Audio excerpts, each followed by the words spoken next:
when we're looking at perhaps targets on the S&P 500 or TSX, are you seeing the same type of returns? Because this time last year we weren't sure what to expect. We've had a year now with Donald Trump in the White House, and hopefully a little bit better visibility on the policies. What impact, or how does that affect your forecast now that we've got a little bit more time under the belt? Yeah, the prospects for the index itself, whether we talk about the TSX or the S&P 500, like we're gonna probably match the earnings growth, which should be pretty good, like around 10-15% if we're right on our economic outlook, looking for a good recovery in the back half. The things are, the way we play the market could be different.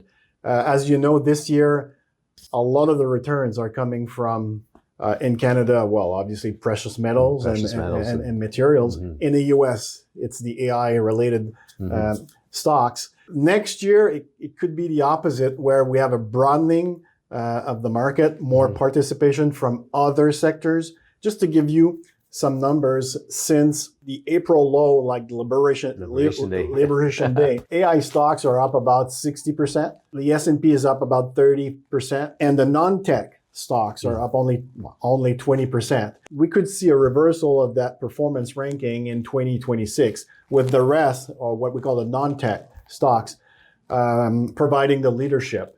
And this is in line with the fact that those stocks are usually more cyclical. If they are more cyclical, they need rate cuts. They need a weak US dollar, weak Canadian dollar. So we've got those ingredients right now. We've got enough backstops for investors to embrace more risks outside of technology, because we've got visibility on growth. When there's no visibility on growth, people tend to hug the growth stocks because they don't need the business cycle to thrive. But when the business cycle is improving, you move away from visibility, or you go from low risk to higher risk. And this is where we find mostly international stocks, what we call cyclical stocks. Those areas that have lagged this year should probably do much better in 2026.